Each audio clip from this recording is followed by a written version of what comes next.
Bonjour à tous, vous êtes très nombreux aujourd'hui et ça met vraiment du baume au cœur. Bonjour aussi à ceux qui nous écouteront, qui nous écoutent via la chaîne YouTube de la maison. Bonjour à vous, Anne Lécu, nous sommes vraiment heureux de vous accueillir aujourd'hui. Merci pour ce cadeau que vous nous faites de votre présence.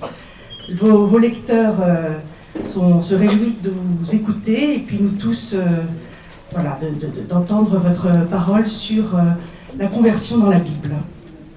Vous êtes dominicaine, médecin, vous exercez en milieu carcéral, plus précisément depuis 97, c'est ça ? Depuis 25 ans. Depuis 25 ans. Merci Wikipédia qui m'a soufflé ça.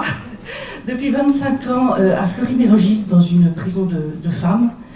Et on peut dire que vos livres sont imprégnés, se nourrissent de cette expérience en prison et de votre connaissance, de votre fréquentation des Écritures. On va en avoir l'expérience aujourd'hui. Alors la semaine dernière, pour ceux qui étaient là, Marguerite Léna, philosophe et aussi femme consacrée, nous a montré comment les évangiles, certains évangiles, avaient quelque chose à nous dire de la conversion. Et maintenant, c'est vers vous que je me tourne pour que vous nous éclairiez là-dessus. Merci beaucoup. Merci beaucoup pour cette invitation. Merci à vous tous d'être là. Je ne sais pas si je vais beaucoup vous éclairer, mais on va essayer de faire ce qu'on peut ensemble. Pourquoi s'allumer ça ? C'est normal. Donc j'ai un sous-titre à ce petit topo qui était « Parole de conversion, lire la Bible ou être lu par elle ». Je ne veux surtout pas partir d'une position de surplomb qui serait savante. Je ne suis pas savante, je suis une lectrice de la Bible. Et c'est à partir de mon expérience de lectrice que je vais chercher à entendre les questions que la Bible me pose à moi aujourd'hui, aussi bien dans ma vie religieuse que dans ma pratique professionnelle de médecin en prison. Je vais donc vous raconter des histoires, c'est pourquoi vous avez le texte sous les yeux, afin de nous permettre ensemble de tenter de les entendre, et comme ça vous pourrez aussi les relire chez vous. Mon présupposé de lectrice est une position confessante formulée par un de mes frères dominicains, Philippe Lefebvre, qui dit grosso modo « La Bible raconte des histoires qui se passent dans un périmètre de 8 mètres autour de nous. » Voilà.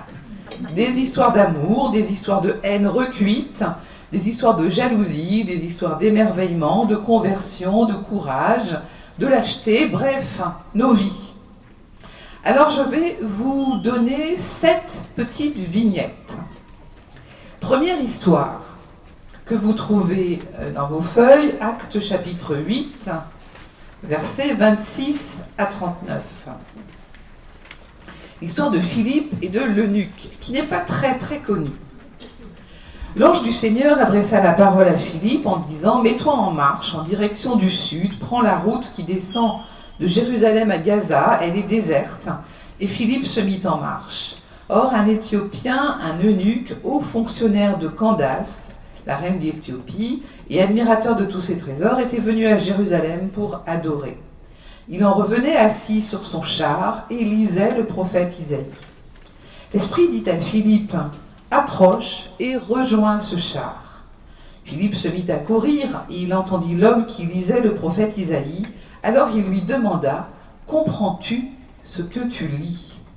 L'autre lui répondit « Et comment le pourrais-je s'il n'y a personne pour me guider ?» Il invita donc Philippe à monter et à s'asseoir à côté de lui. Le passage des Écritures qu'il lisait était celui-ci. « Comme une brebis, il fut conduit à l'abattoir. Comme un agneau muet devant le tondeur, il n'ouvre pas la bouche. Dans son humiliation, il n'a pas obtenu justice. Sa descendance, qui en parlera, car sa vie est retranchée de la terre. » Prenant la parole, l'eunuque dit à Philippe, « Dis-moi, je te prie, de qui le prophète parle-t-il ?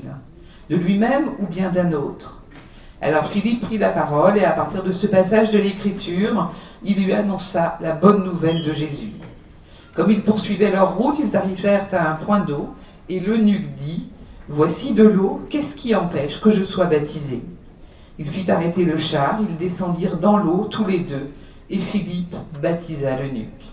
Quand ils furent remontés de l'eau, l'Esprit du Seigneur emporta Philippe. L'eunuque ne le voyait plus, mais il poursuivait sa route tout joyeux. Donc c'est une très chouette histoire qui ressemble un petit peu à celle des disciples d'Emmaüs, avec Jésus qui disparaît après avoir expliqué l'Écriture à ses deux compagnons. L'eunuque n'a pas de nom, et lorsque vous avez des histoires bibliques dans lesquelles il n'y a pas de nom, c'est toujours assez sympa pour nous parce que nous pouvons écrire le nôtre à la place de celui qui n'est pas indiqué. Notre eunuque, sur son char, était en train de lire Isaïe. Il lit Isaïe dans la traduction de la Septante, en grec, parce que le petit morceau de phrase « sa descendance qui en parlera » n'est pas présent, est présent dans le texte de la Septante, mais n'est pas présent dans l'hébreu. Et Philippe lui pose, j'ai commencé par ce premier texte, parce que Philippe lui pose une très belle question qui nous est adressée à tous à travers le temps, dès lors que nous ouvrons notre Bible. Comprends-tu ce que tu lis ? Non pas d'une compréhension intellectuelle, mais est-ce que tu comprends dans ta chair ce que tu lis ? Et Philippe Lefebvre de rajouter, il m'a dit ça au téléphone il n'y a pas longtemps, j'ai trouvé ça très joli. Il m'a dit, pour entendre vraiment le texte biblique, il faut être branché sur la bonne fréquence, en fait. C'est comme avec des radios. Si on n'est pas branché sur la bonne fréquence, on entend du bruit, on entend du texte, on entend des mots, peut-être qu'on entend des connaissances, mais on n'entend pas la question que le texte biblique nous pose. Or, la Bible est un livre de questions, ce n'est pas un livre de réponses. C'est un livre de questions qui nous sont adressées. Comprends-tu ce que tu lis ? Et nous pourrions faire nôtre la réaction de l'eunuque. Comment le pourrais-je s'il n'y a personne pour me guider ? Et je pense que c'est là notre expérience la plus banale. Bien souvent, nous lisons un texte qui nous paraît, qu'on croit connaître, et puis l'interprétation d'un autre nous réveille, et on se dit « mais oui !» Et il y a une sorte de surcroît de sens qui est donnée au texte. Donc ce que je vais faire en fait avec vous ce midi, c'est vous partager des surcroîts de sens que j'ai trouvés chez d'autres. Ce n'est pas mes propres trouvailles. Voilà. Alors Philippe s'assoit près de l'eunuque, il se met à sa hauteur, il se fait son compagnon, et comme je vous disais, il y a ce petit morceau, sa descendance, qui en parlera. Et si on fait bien attention, en fin de compte, l'eunuque a de quoi être saisi, parce qu'en fin de compte, ce texte parle de lui qui n'a pas de descendance, comme eunuque. Et voilà que devant nous s'ouvre un abîme. Finalement, ce texte ne nous dit pas simplement que l'eunuque découvre le Christ, mais l'eunuque découvre le Christ à travers une question qui lui est adressée à lui, qu'il prend pour lui-même. Sa descendance, qui en parlera ?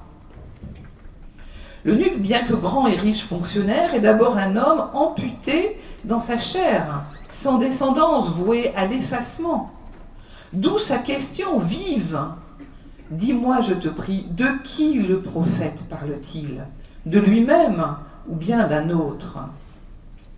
Alors bien sûr, on ne connaît pas la réponse de Philippe, on ne sait pas ce qu'il a dit. On peut l'inventer si on a envie. Peut-être que Philippe dit, ce texte parle peut-être d'Isaïe lui-même, mais avant tout il parle de toi et il parle du Christ. Il parle de ton histoire et de la sienne, parce que c'est la même histoire. L'auteur des Actes reste discret et nous dit simplement, Philippe prit la parole et à partir de ce passage de l'Écriture, il lui annonça l'évangile de Jésus. La première bonne nouvelle de l'évangile, c'est que l'Écriture parle de nous autant que de Dieu. L'eunuque le comprend et demande le baptême afin d'être configuré au Christ, afin de devenir lui-même Christ, serviteur souffrant, privé de descendance par amour pour les autres. Et puis, il va son chemin dans la joie. Donc vous voyez, c'est un récit de conversion que j'ai choisi en premier pour quitter le champ qui serait la conversion, c'est nécessairement par rapport à son péché. C'est pas ça la conversion. La conversion, c'est le retournement vers le Christ. Et c'est ça qui compte, et rien d'autre. Deuxième vignette. Parfois, c'est la vie qui nous fait comprendre un passage de la Bible. Alors cette histoire-là se passe il y a longtemps à la maison d'arrêt des femmes de Fleury-Mérogis où je travaille. Donc j'y suis comme médecin. Et 2 fois en 25 ans, ce qui est quand même tout à fait raisonnable, je suis allée à la messe avec les détenus parce que je connaissais l'aumônier. Voilà. Bon. Je crois que je ne le referai plus pour vraiment bien dissocier les genres. Néanmoins, c'était un dimanche d'épiphanie, j'étais de garde. Et les gens qui animaient la célébration, à l'époque j'étais en communauté à Dourdan, au bout du RERC, et c'était des gens de chez moi, que je connaissais, donc je m'étais dit, bon, je vais arriver discrètement après le début, je partirai discrètement avant la fin, et voilà, bien.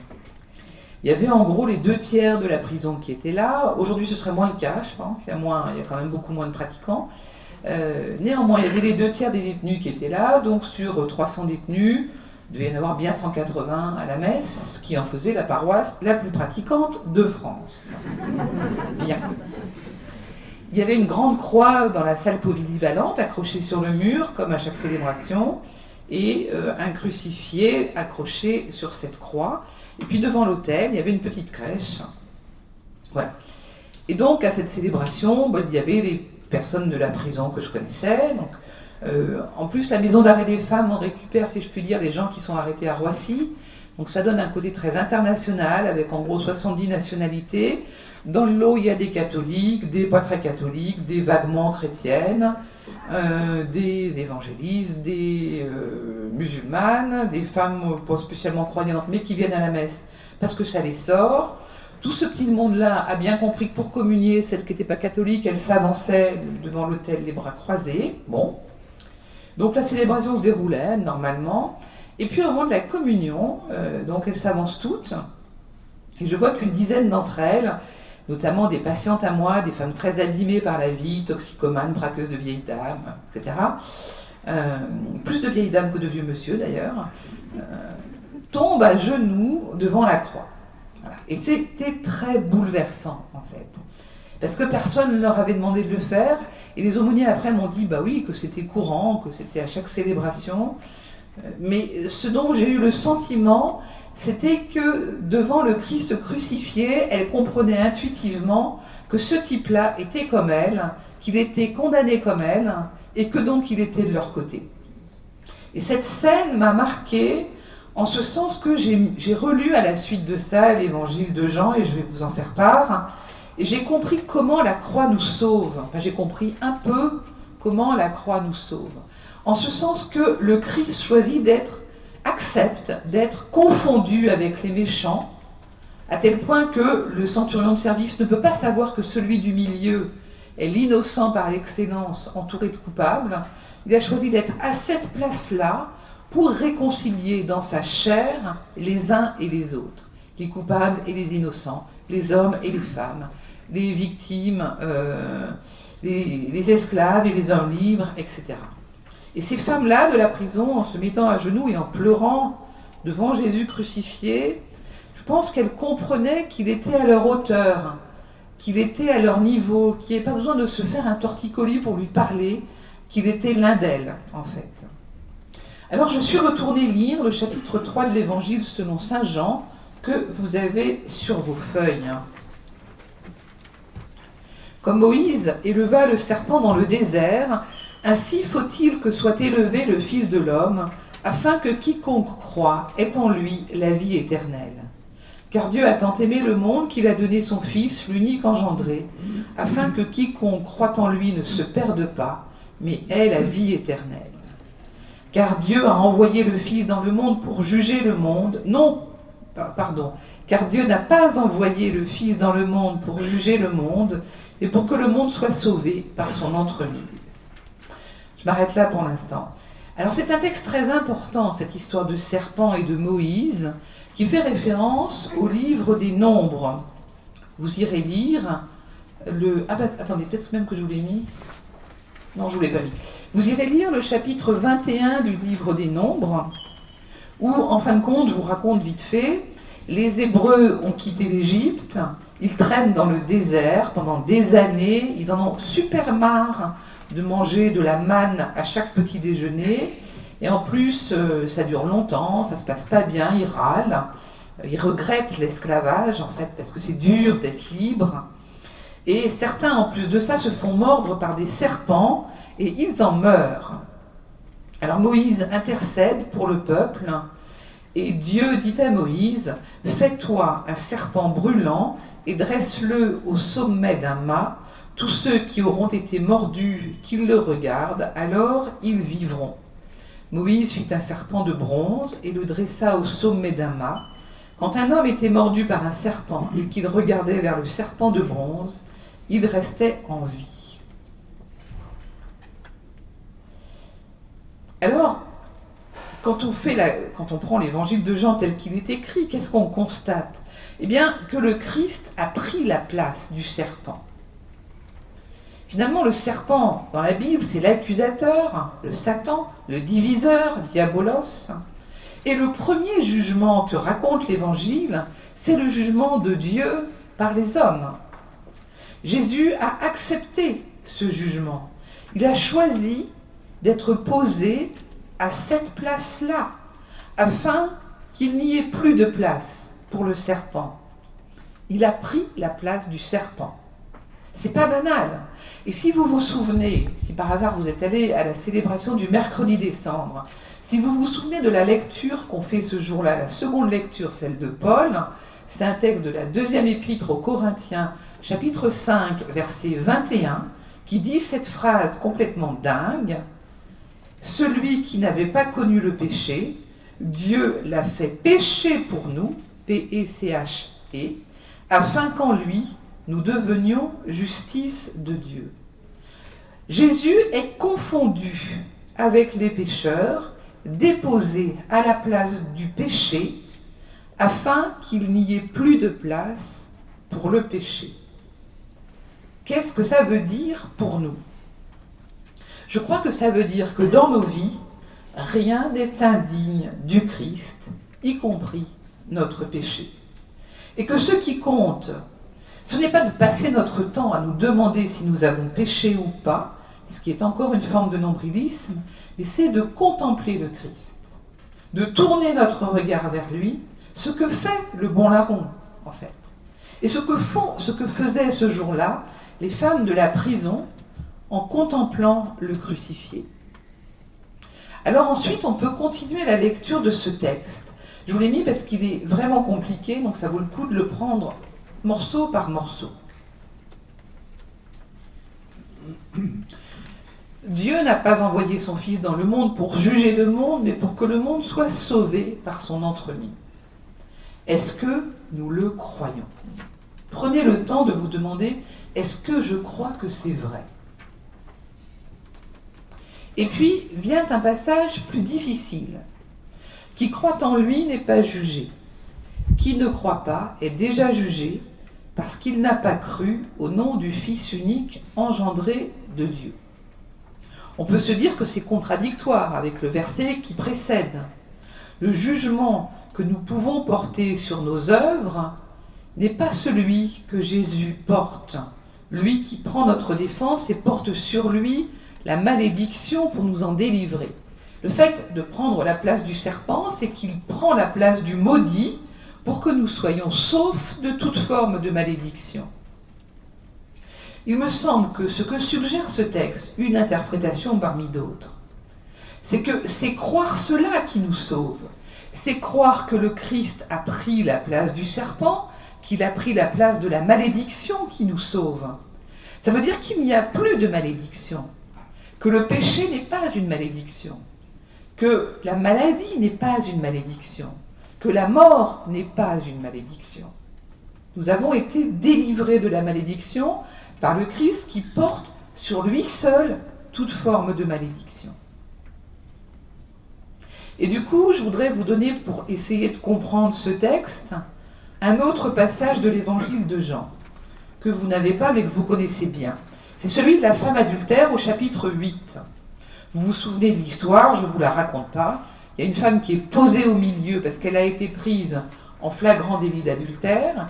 Et les Juifs veulent tendre un piège à Jésus en lui disant, grosso modo, qu'est-ce qu'on fait en fait? Et Jésus leur dit cette phrase précise, « Celui d'entre vous qui est sans péché, qu'il soit le premier à lui jeter une pierre. » Et le texte nous dit, ils s'en allèrent un par un en commençant par les plus vieux. Jésus leur a pas dit, partez d'ici si vous avez péché. Simplement, eux s'en vont. Autrement dit, ils se jugent indignes et ils se privent d'entendre ce que Jésus va dire à cette femme, « Moi non plus, je ne te condamne pas ». Je pense que c'est cela qui illustre ce passage de l'évangile de Jean au chapitre 3. Autrement dit, qui croit en lui n'est pas jugé. Qui ne croit pas est déjà jugé par lui-même. Parce qu'il s'en va et qu'il se coupe du salut. Il se détourne finalement du Christ parce qu'il s'en va. Il est déjà jugé parce qu'il n'a pas cru au nom du Fils unique, engendré de Dieu. Les Juifs de la femme adultère se sont privés d'entendre la parole du Christ, « Moi non plus, je ne te condamne pas ». Ils se sont détournés. Alors, que faire pour ne pas nous détourner, pour ne pas nous retrouver dans cette situation de ceux qui se privent du salut offert par le Christ? Je vous lis la suite que vous avez sur vos feuilles des versets 20 et 21. Il faut parfois un petit Doliprane pour lire ce texte, hein, ou une aspirine, comme vous voulez. Quiconque en effet commet le mal est la lumière et ne vient pas à la lumière de peur que ses œuvres ne soient démontrées coupables. Mais celui qui fait la vérité vient à la lumière afin qu'il soit manifesté que ses œuvres sont faites en Dieu. Si vous regardez bien le texte, il n'y a pas d'un côté celui qui commet le mal et de l'autre celui qui commet le bien. Il y a d'un côté celui qui commet le mal et ne vient pas à la lumière parce qu'il a peur que ses œuvres ne soient démontrées coupables, parce qu'il a déjà jugé ses œuvres coupables, et celui qui fait la vérité. Ce n'est pas celui qui fait le bien, c'est celui qui fait la vérité et qui vient à la lumière. Donc on a d'un côté celui qui a peur et qui ne présente pas ses œuvres telles qu'elles sont à Dieu, parce qu'il les a déjà jugées mauvaises, alors que nulle part il n'est dit qu'elles seront jugées telles. Il se condamne lui-même parce qu'il se juge coupable. Et à contrario, il y a celui qui fait la vérité, qui vient avec ses œuvres, toutes ses œuvres, à la lumière, et par là, il signifie qu'elles sont faites en Dieu. Les œuvres là non plus ne sont pas qualifiées de bonnes ou de mauvaises, mais finalement la leçon de ce texte, c'est que le détachement, c'est de laisser à Dieu le jugement de nos œuvres. Et que nous n'avons rien à craindre à les déposer toutes devant Dieu en disant « Écoute Seigneur, voilà, j'ai l'impression que ma journée, elle est toute nue et toute pourrie, maintenant, c'est toi qui juges et c'est pas moi. » Donc le plus important, vous comprenez bien, c'est l'orientation de la vie, en fait, vers le Christ. Et qu'au bout du compte, ce qui compte, c'est d'être tourné vers lui, et c'est ça la conversion. Donc voilà tout ce que m'avait suggéré cette longue histoire des détenus à genoux devant la croix du Christ lors d'une célébration à Fleury. Alors je voudrais continuer avec une troisième et une quatrième petite histoire qui sont une forme de retournement du lecteur, parce que c'est ça qui m'intéresse en fait. C'est pas tellement les personnages de la Bible qui se convertiraient, c'est comment nous nous convertissons à leur contact. Première histoire que vous connaissez et que je ne lirai pas, celle de Zachée. Vous l'avez sur vos feuilles. Alors, vous l'avez dans une traduction qui est particulière, qui est celle de Sœur Jeanne d'Arc, dominicaine, qui est un peu du mot à mot, mais qui du coup redonne le texte avec peut-être plus de proximité avec le texte grec. Les autres, c'est la Bible de Jérusalem. Donc, Zachée est un publicain, un collaborateur qui s'enrichit grâce à l'occupant. Il est jugé pécheur par ceux qui sont là. Il est petit mais déterminé. Le voilà qui monte sur un arbre pour voir Jésus parce qu'il veut le voir. Et c'est Jésus qui, le premier, va voir Zachée. Et regardez bien le texte. Jésus qui va lever la tête vers lui, que tout le monde regarde d'habitude de haut. Parce que Jésus est le plus bas de tous. Il lève la tête pour nous regarder afin que nous ne nous fassions pas mal au cou. Et Jésus cueille Zachée comme un fruit mûr et s'invite chez lui. Une fois face à Jésus, une parole de vérité peut se manifester. Est-ce que nous savons écouter et entendre le texte? Comprends-tu ce que tu lis? Si vous prenez les traductions habituelles de la liturgie ou de la Bible de Jérusalem, en gros, vous allez avoir Zachée qui va dire « Voilà Seigneur, je vais donner la moitié de mes biens aux pauvres, et si j'ai extorqué quelque chose à quelqu'un, je lui rends le quadruple. » Autrement dit, nous nous mettons du côté des passants, du haut de notre bonne conscience, et nous nous réjouissons de la conversion de Zachée le pécheur, qui enfin a compris qu'il fallait partager ses biens avec les plus pauvres. En tout cas, c'est ce que nous suggèrent les traductions. Mais le texte grec, traduit par sœur Jeanne d'Arc, est au présent, il n'est pas au futur. Et voilà ce que dit Zachée. « Voici, Seigneur, je fais don aux pauvres de la moitié de mes biens, et si j'ai fait tort à quelqu'un, je lui rends le quadruple. » Au présent, un pauvre présent ordinaire. Autrement dit, peut-être qu'une interprétation, je ne dis pas que c'est l'unique interprétation, mais une des interprétations, c'est que le salut est rentré dans cette maison parce que enfin quelqu'un a reconnu que Zachée était un homme généreux. Et ce quelqu'un, c'est Jésus, qui entend et qui reconnaît ce que fait Zachée dans l'ordinaire des jours, à savoir que oui, il est riche, mais que oui, il fait don aux pauvres de la moitié de ses biens. Et que quand il fait du tort à quelqu'un, il rend le quadruple. Et au bout du compte, le salut pour Zachée, selon cette interprétation, c'est d'être reconnu comme un fils d'Abraham. Voilà le bon fruit du sycomore que personne n'avait jamais regardé. Zachée est un homme généreux, et seul Jésus le voit. Et je trouve que du coup, ce texte nous laisse une question mystérieuse. D'où vient que nous ayons surinterprété le texte jusqu'à oublier une de ses lectures possibles, non plus moralisante, mais profondément large et bienheureuse?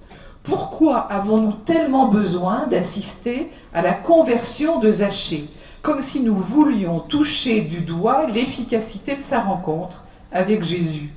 Pourquoi aspirons-nous à avoir un effet immédiat sur Zachée de la présence de Jésus? On peut être perdu, condamné, simplement parce que les autres nous jugent perdus d'avance. Et le texte, ainsi compris, reste pudique. Nul ne sait ce que fera Zachée après sa rencontre avec Jésus, car sa générosité est discrète, elle n'appartient qu'à lui. Et sans la rencontre avec le Christ, nous n'en aurions pas entendu parler. Et nous n'avons pas à la connaître.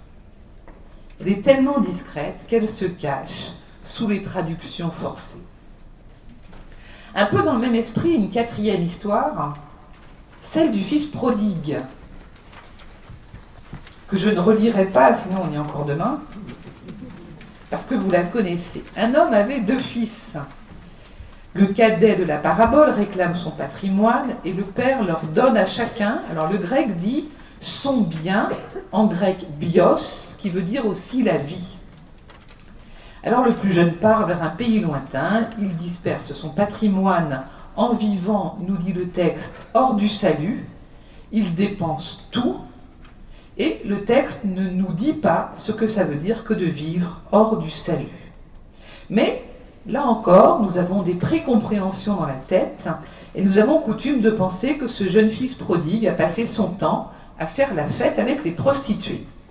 Mais si l'on fait bien attention au texte, vous irez lire, cela n'est pas indiqué. Ou plutôt, ce n'est pas indiqué directement. C'est le fils aîné qui le dit à son père. Le narrateur ne le dit pas. Et si nous l'avons à ce point inscrit dans notre imaginaire, c'est que nous avons, comme le fils aîné, écouté les mauvaises langues et les ragots du fils aîné. Comment d'abord, et puis question, comment saurait-il, ce fils aîné, ce qu'a fait son frère puisqu'il l'a perdu de vue, sinon par des rumeurs et des on-dit, comme ceux des pharisiens et des scribes, qui, dans ce même texte, juste avant, parlent de Jésus en disant et en murmurant « Il fait bon accueil aux pécheurs et mange avec eux ». C'est qui ce type non fréquentable? Et alors, ça c'est une interprétation que j'ai lue chez un monsieur qui s'appelle Henri Denis, qui a écrit un livre sur le fils prodigue il y a 20 ans, et qui nous dit cette interprétation magnifique, finalement, ce jeune fils ressemble au Christ. Il n'a rien retenu durant qu'il égalait à Dieu, il s'est vidé de lui-même, dit l'Épître aux Philippiens. Il a passé sa vie avec les petits et les pécheurs, il s'est fait mettre à mort comme un bandit, hors de la ville sainte, autrement dit, hors du salut. Et en donnant chaque instant de sa vie pour les siens, il a tout dépensé. Cette expression très forte, hors du salut, devrait nous réveiller. Et on la retrouve dans ce petit verset de Paul que je viens de vous lire au chapitre 5 de la deuxième épître aux Corinthiens. Celui qui n'avait pas connu le péché, Dieu l'a fait pécher pour nous, afin que par lui nous devenions justice de Dieu. Dire que le Christ est confondu avec les pécheurs et mis à la place du péché, c'est bien signifier d'une certaine manière qu'il a vécu volontairement hors du salut pour aller chercher tous ceux qui vivent hors du salut. C'est peut-être alors la parole de toute l'humanité qu'il a rejointe, que le Fils porte sur son dos et sur ses lèvres lorsqu'il revient au Père en disant « J'ai péché contre le ciel et contre toi ». Peut-être que le Fils, dans cette interprétation, le Fils unique, qui bien sûr n'a pas péché, prend sur lui le péché des hommes pour le porter devant son Père. Mais là, le Père l'interrompt, car il reste plus que jamais Fils, lui qui ramène sur son dos tous ses fils perdus. Le Père le voit de loin, court vers lui, le prend dans ses bras. Alors s'ouvre un banquet, et le Fils perdu est revêtu d'une tunique ornée. Mon fils était mort, il est vivant, il était perdu, il est retrouvé. Et vous voyez encore cette petite question, pourquoi nous avons écouté avant tout les ragots du Fils aîné? Et comment dans nos vies, du coup, nous écoutons plus facilement les ragots que ce qui ne fait pas de bruit, les signaux faibles de la bonté des gens? Moi la première. Ne me demandez pas de parler de mes sœurs.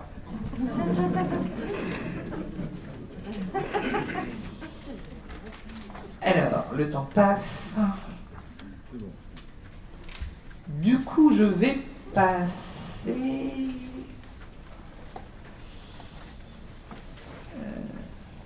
J'ai encore quoi, 10 minutes 5 minutes? Oui, largement. Largement? Ah bon, je peux vous raconter une histoire supplémentaire. Très bien. Donc celle-là, vous ne l'avez pas sur vos feuilles. 5e petite histoire. Elle est courte. C'est au chapitre 22 de Matthieu. Vous savez, c'est l'histoire du roi qui invite des invités à un festin. Les invités ne viennent pas, donc il va chercher les gens dehors. Et voilà qu'il y a un type qui n'a pas un habit de fête, qui est là, on ne sait pas qui c'est. Et du coup, le roi examine les convives. Il le voit qui ne porte pas de vêtements de noces et lui dit « Mon ami, comment es-tu entré ici sans avoir le vêtement de noces ?» L'autre garde le silence. Alors le roi dit au serviteur « Jetez-le, pieds et poings liés, dans les ténèbres du dehors. Là, il y aura des pleurs et des grincements de dents, car beaucoup sont appelés, mais peu sont élus. » Alors, moi, ce texte, je restais bloqué dessus en me demandant, mais c'est qui ce bonhomme qui est jeté dehors? Alors, j'ai lu des interprétations des pères de l'Église qui disaient, c'est le Satan qu'on a expulsé, tout ça. Bon, je n'étais pas super convaincue, mais bon. Et puis, il n'y a pas très longtemps, il y a 1 an, une homélie a illuminé ma journée. C'est pas si fréquent. C'était à Saint-Ignace et le chapelain Nicolas Rousselot commentait l'Évangile selon Matthieu. Et ce qu'il disait, il s'est attardé pour mieux comprendre qui est cet homme qui est muet, qui est lié, qui est jeté dehors, pieds et poings liés. Et Nicolas disait, et bien sûr ça m'a convaincu, cet homme qui n'ouvre pas la bouche, il est comme un agneau qu'on conduit à l'abattoir, comme le prophète Isaïe l'annonce. au chapitre 53. Il est lié comme Jésus à sa passion. Il n'a pas de vêtements de fête parce qu'on le lui a enlevé pour le donner à d'autres, comme Jésus, lorsqu'il laisse sa tunique pour qu'elle soit donnée à d'autres. Et le retournement est abyssal, parce que peut-être que celui qui est jeté dans les ténèbres du dehors, celui qu'on prend trop facilement pour l'adversaire, eh bien c'est peut-être Jésus lui-même qui est jeté dehors pour aller chercher ceux qui sont restés dehors. Cette interprétation a déclenché en moi une série de réflexions. La première concerne l'Église. Il faut décidément être plusieurs pour entendre les Écritures et se laisser dérouter par elles, se laisser convertir au sens strict du terme, changer de route.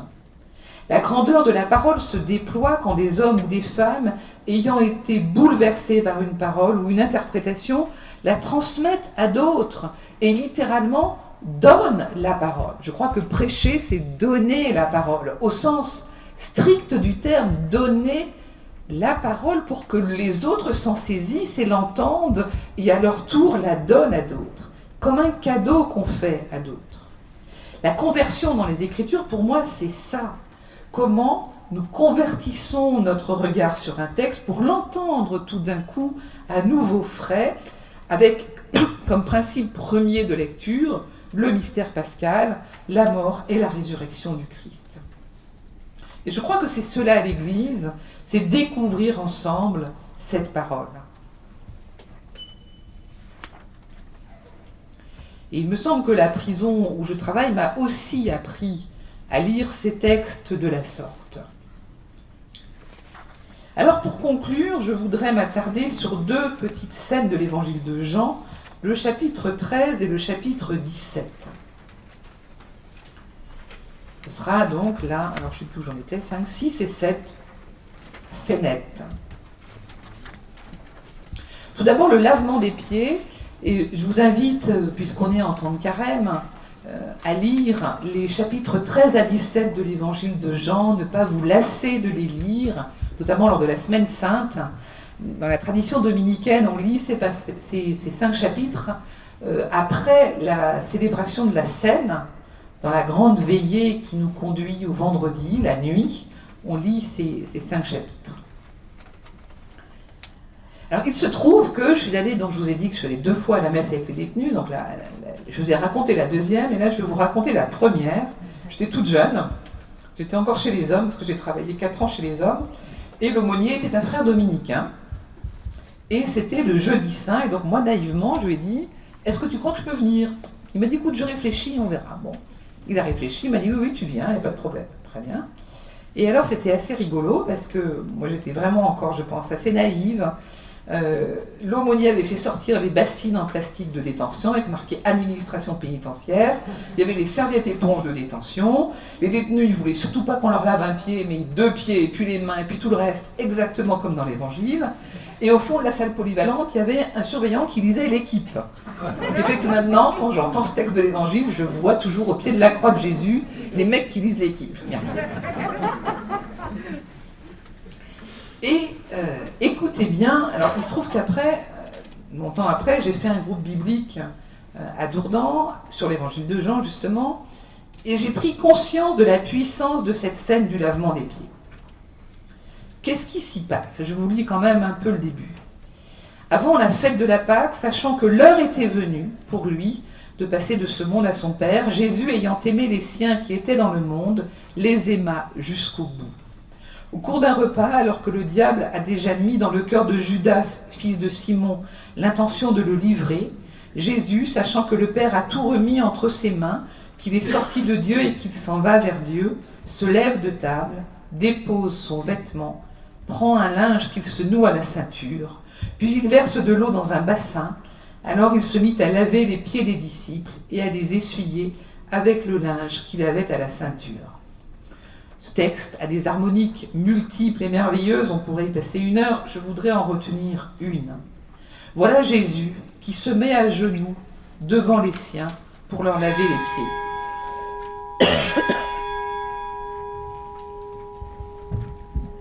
Jésus à genoux devant l'homme.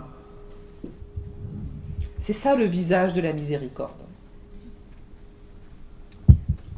Parce qu'il se tient ainsi à ras de terre, il se met à la bonne hauteur pour que ceux qui rampent de honte ou d'effroi puissent le rencontrer.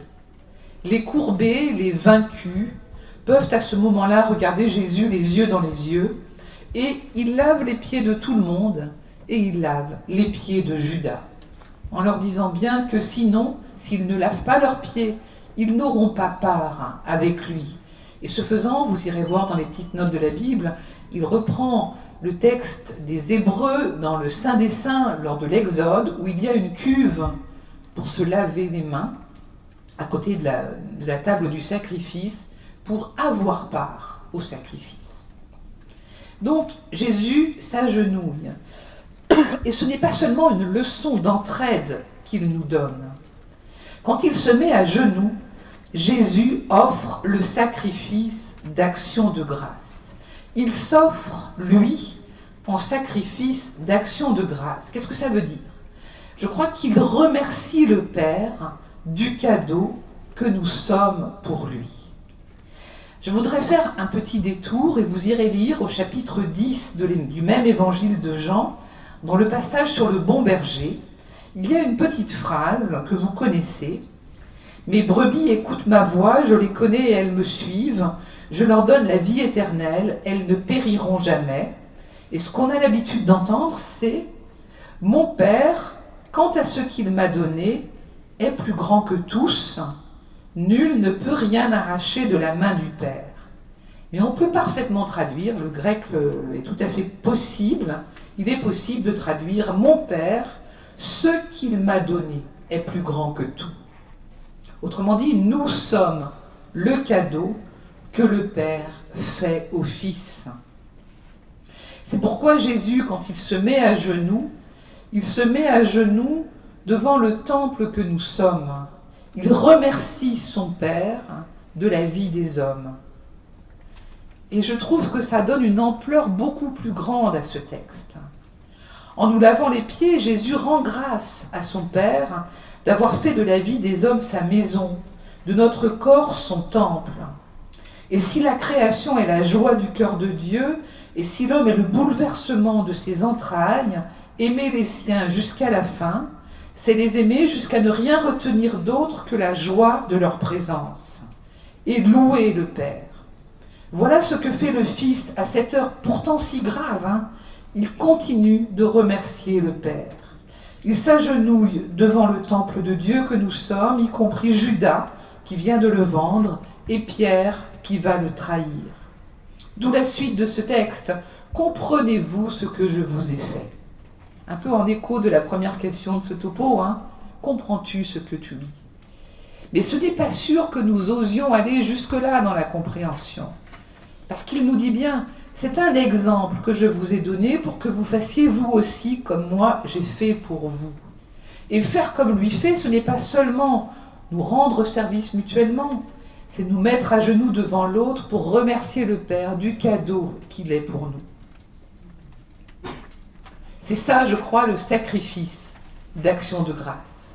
Faire comme lui, c'est vivre de façon à ce que nos existences soient un remerciement offert à nos proches, pour les remercier d'exister, et dans le même mouvement d'offrande, un remerciement à Dieu.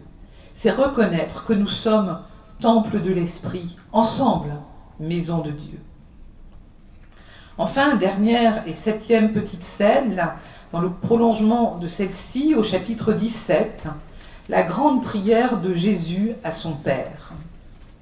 Vous la lirez tranquillement, je vous en lirai simplement 2 petits versets. Jésus vient d'être vendu par Judas. Il va être trahi par Pierre dès le chapitre suivant, et c'est l'heure de l'abandon. Il est abandonné par tous, et voilà ce qu'il dit à son Père. Vous regarderez les versets 6 et suivants. « J'ai manifesté ton nom aux hommes que tu as tirés du monde pour me les donner. Ils étaient à toi, et tu me les as donnés, et ils ont gardé ta parole. Maintenant, ils ont reconnu que tout ce que tu m'as donné vient de toi, car les paroles que tu m'as données, je les leur ai données, ils les ont accueillies, Ils ont vraiment reconnu que je suis sorti d'auprès de toi et ils ont cru que tu m'as envoyé. Là, on a envie de dire à Jésus, attends, là, il y a un truc que tu n'as pas bien compris. Tout le monde s'est barré quand même. Ils ont gardé ta parole. C'est quand même pas sûr. Ils n'ont rien gardé du tout. Et pourtant, non. Le Christ prend notre défense. Finalement, devant son Père, il assure son Père de notre foi. Et finalement, c'est peut-être aussi ça la conversion. Je crois que la foi, et c'est peut-être le plus difficile, ce n'est pas croire en Jésus-Christ, c'est croire qu'il croit en nous. Voilà le principal retournement qu'il nous faut faire. Appuyer notre foi sur la confiance qu'il nous fait.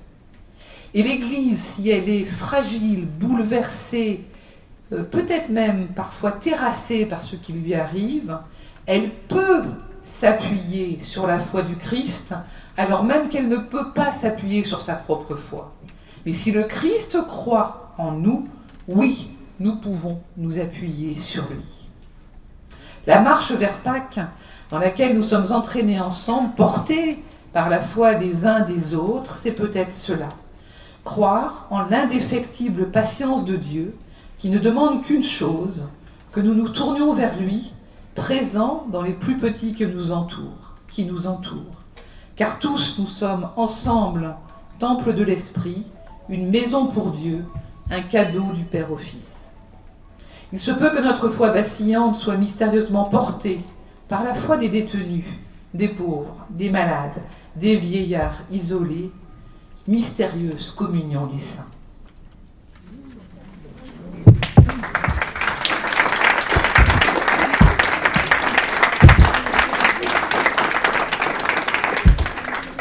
J'ai été un peu longue, je suis désolée. Non. Merci beaucoup, sœur Anne. Alors, je ne rajouterai pas une vignette supplémentaire. Voilà. Ce que j'ai beaucoup apprécié, c'est vraiment ce temps de carême, vraiment comment nous convertir. Et je pense qu'aujourd'hui, le meilleur jeûne que nous pourrions avoir, c'est vraiment d'écouter, de méditer la parole et de nous tourner vers le Christ.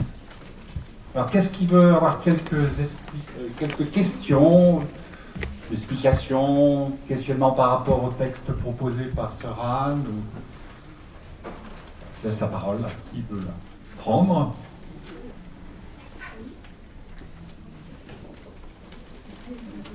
Voilà, pardon.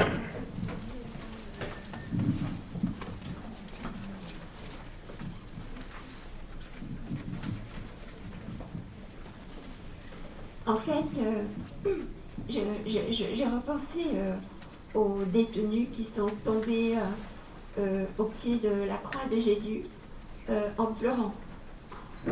Et ça ressemble effectivement à une conversion. Par exemple, moi, j'ai eu cette expérience à Thésée. Mais il y a longtemps, j'étais allée avec mes enfants, je voulais rencontrer le frère Roger et il y avait tellement de monde que je n'ai pas pu l'approcher. Et donc, il y a quelque chose de bouleversant, effectivement. Donc j'ai demandé à un des frères, je lui ai dit, mais comment je peux faire pour emmener avec moi tout ce bon esprit? Et le frère m'a répondu...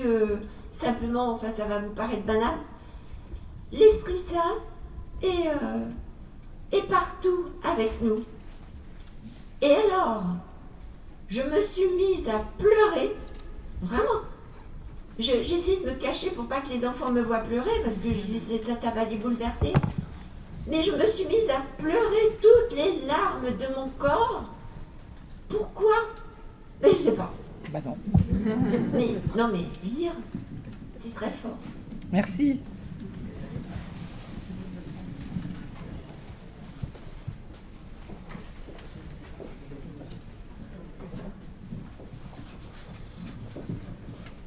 Voilà.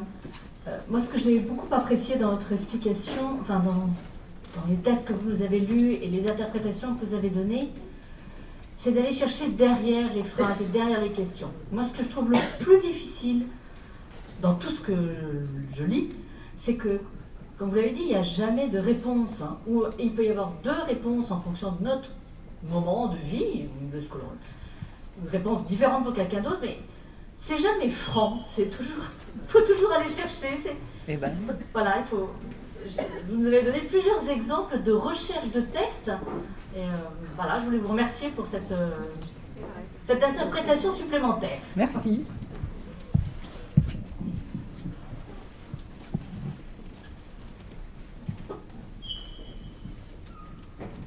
Peut-être s'arrêter pour délivrer les gens. Délivrer,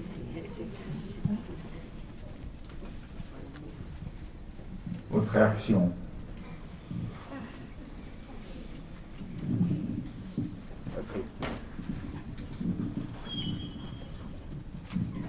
Je vais vous demander, ma sœur, par rapport aux nombreux livres que vous avez écrits, notamment sur le carême, est-ce qu'il y en a un qui pourrait m'aider à progresser un petit peu dans un ou deux ou plusieurs? Lequel faut-il lire en ce moment? Je suis incapable de vous répondre. Ça dépend de vous, de ce que vous avez envie de lire. Pour moi, le carême, c'est vrai. Enfin, ce que je pensais tout à l'heure, en écoutant Madame, je pensais à ce verset du psaume qui regarde vers lui, resplendira sans ombre ni trouble au visage. Quelle que soit la lecture que vous prenez, ce qui compte, c'est de vous tourner vers le Christ. C'est ça qui compte. Alors, il y en a un que j'ai écrit qui était un petit commentaire de l'évangile de Jean qui s'appelle Marcher vers l'innocence, qui est fait pour le carême, qui a cet objectif-là. Il y a 40 chapitres. Il y a 40 chapitres, 40 jours. tout à fait. Mais moi, j'aurais aimé que... Attendez. J'aurais aimé que vous définissiez le mot innocence. Oh là. Parce que là, non, mais c'est dans le livre, c'est Ah, je vais continuer de terminer à répondre au monsieur, si vous voulez bien. Merci. Non, donc après, si vous voulez, il faut regarder ce qui vous plaît, en fait.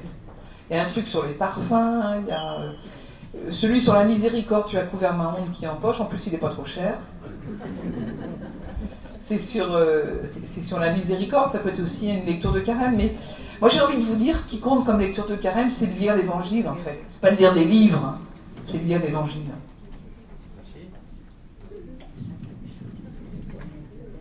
Voilà, à propos de livres, hein, il y a beaucoup de livres de Sœur Anne qui sont à disposition et à vente, là, sur la table en sortant. Hein. Voilà. Ah oui, pardon. Non, mais l'innocence, alors je pense que vous connaissez ma réponse, en plus vous êtes coquine. On se connaît, c'est pour ça que je me permets. Pour moi, l'innocence, c'est le lieu de notre ressemblance avec Dieu. C'est ce lieu qui ne peut être abîmé par rien, qui ne peut être touché par rien, qui est le fait que nous avons été créés à son image et ressemblance, et qu'il y a au fond du pire coupable un lieu en lui, qui n'est pas un lieu physique bien sûr, hein, mais qui est le lieu de sa ressemblance avec Dieu, mystérieux, qui est un lieu qui n'appartient qu'à nous, qui est un lieu secret, qui est peut-être le lieu de notre expérience spirituelle, dont je ne pense pas nécessaire qu'il faille parler, voilà, c'est ça, notre... Dans l'Apocalypse, vous savez, il y a un passage qui dit on va recevoir un caillou avec un nom, qui est le nom que nous seuls nous connaissons, et peut-être même que nous-mêmes nous ne connaissons pas, qui est notre nom à nous. Ben, c'est ça, l'innocence. Et je pense que du coup, c'est pas quelque chose que nous aurions perdu, c'est faire quelque chose vers lequel nous marchons.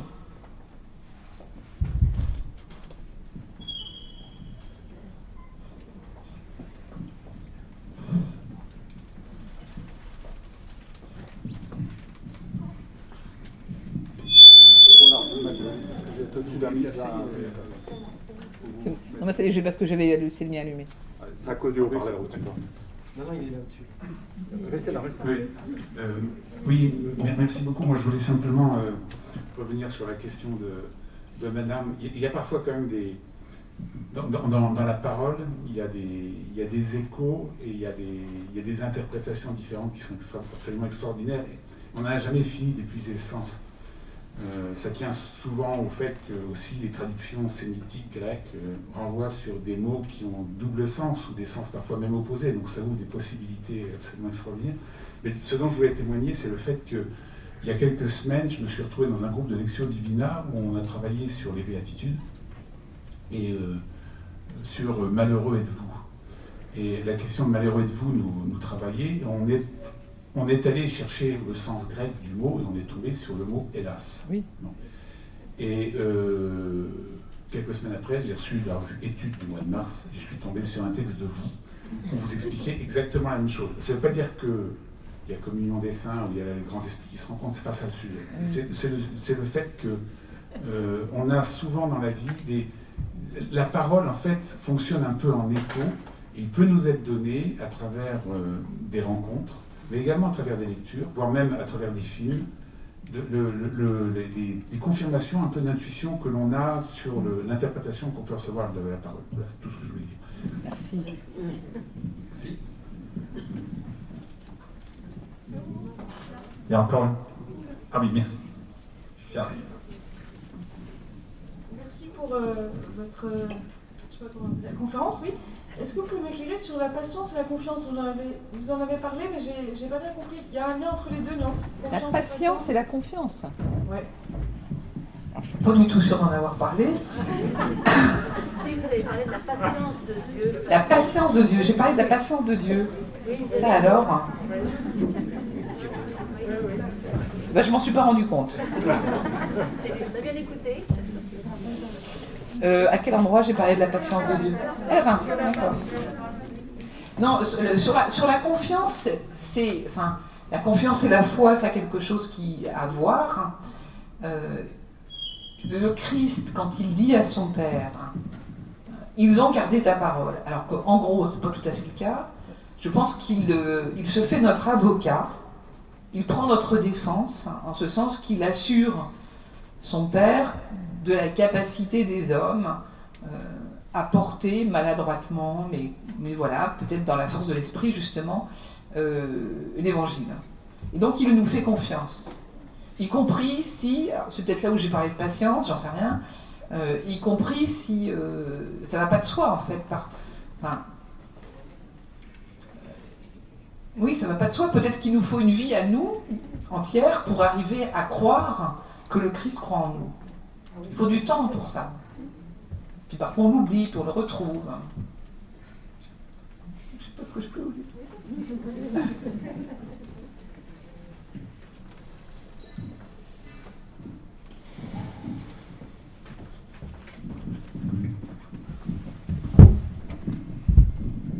Oui, c'est la patience, justement, d'avoir une réponse, par exemple, aujourd'hui, pour moi, de l'invité qui n'avait pas de manteau. Ça, moi, ça m'a ému, car c'est une question sur laquelle j'ai buté. Et effectivement, quand on bute, le problème, c'est que tout se ferme, quoi. Voilà. Alors, merci d'avoir... Alors, oui et non, c'est-à-dire que quand on bute, ça peut être... Alors, tout peut se fermer, mais ça peut être aussi un petit moteur pour continuer à chercher. Et là, on se dit, là, il y a un os à ronger. Ça y est, il fallait pas que je tape sur la table, c'est trop tard. Il y a un os à ronger et ça vaut le coup d'essayer de creuser et oui, d'attendre, d'avoir un jour peut-être une lumière, mais peut-être pas. Et puis...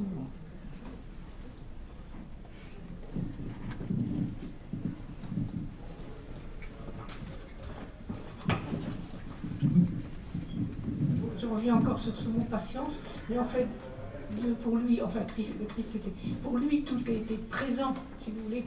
Donc dans le cœur de ses apôtres en particulier, ils savaient ce qu'ils avaient emmagasiné, mais qu'ils allaient ruminer en eux, cette parole, et puis progressivement la ressortir au cours de leur mission.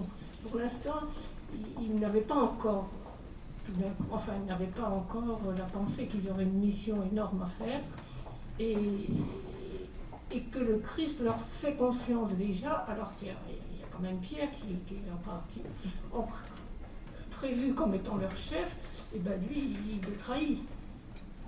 Donc je pense que... Alors, je ne suis pas tout à fait raccord avec votre lecture, c'est-à-dire que y a une forme de... Comment dire ça tout n'est pas écrit à l'avance, en fait. Donc moi, je ne sais pas ce que Jésus sait ou pas. Ce que je constate dans ce texte, tel qu'il nous est raconté par Jean, à la lumière de la mort et de la résurrection de Jésus, c'est encore une fois, c'est pas un récit historique de ce qui s'est passé, c'est un récit théologique. Ce que je constate, c'est que au moment où tout le monde trahit, donc au cœur de la déception, le Christ dit à son Père, ils ont cru en ta parole. Il dit pas ça au moment où tout va bien pour eux, il dit ça au moment où ils ont déserté. Et pour moi, ça change tout. Donc j'ai pas du tout envie de me dire, mais parce que Jésus savait déjà à l'avance que ça allait faire l'Église. C'est pas le sujet. Le sujet, c'est que c'est au moment où ils désertent que lui fonde la possibilité pour eux de croire en disant à son Père, ils ont cru en ta parole. Autrement dit, ce qui est premier n'est pas la future foi des apôtres, ce qui est premier, c'est la confiance de Jésus dans les siens, quand il n'y a pas de raison qu'ils te fassent confiance. Et c'est à partir de ça que les apôtres pourront précisément s'appuyer sur cette ferme conviction que le Christ a cru en eux pour se déployer, et encore aujourd'hui. Mais ce qui est premier, ce n'est pas une espèce de vision de Jésus qui verrait la suite de l'histoire. Ce qui est premier, c'est le geste du Christ à l'heure du désespoir qui confesse à son Père que les siens ont cru. C'est vraiment un truc paradoxal. Et je pense qu'il faut tenir le paradoxe, sinon on perd de la force à ce texte.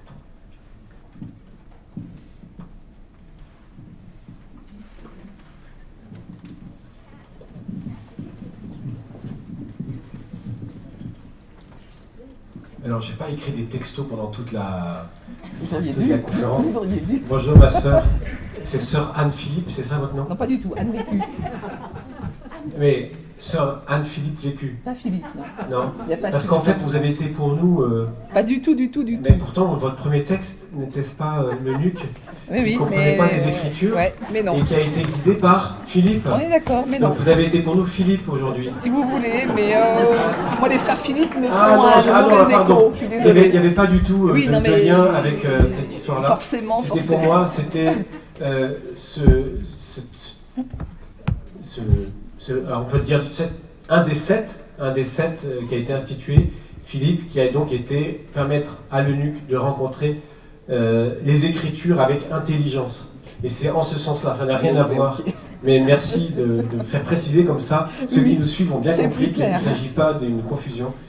Et donc, je voulais dire que vous avez été pour nous comme ce disciple du Seigneur qui s'appelle Philippe et qui a permis d'intégrer, de mieux comprendre les Écritures. Comment pourrais-je comprendre si j'ai personne pour me guider?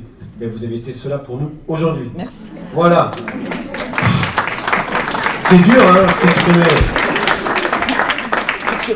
Voilà. Merci, ma sœur. Voilà. Alors, vous pourrez suivre l'intégralité de cette conférence à partir de cet après-midi, peut-être vers 18h, sur notre chaîne YouTube.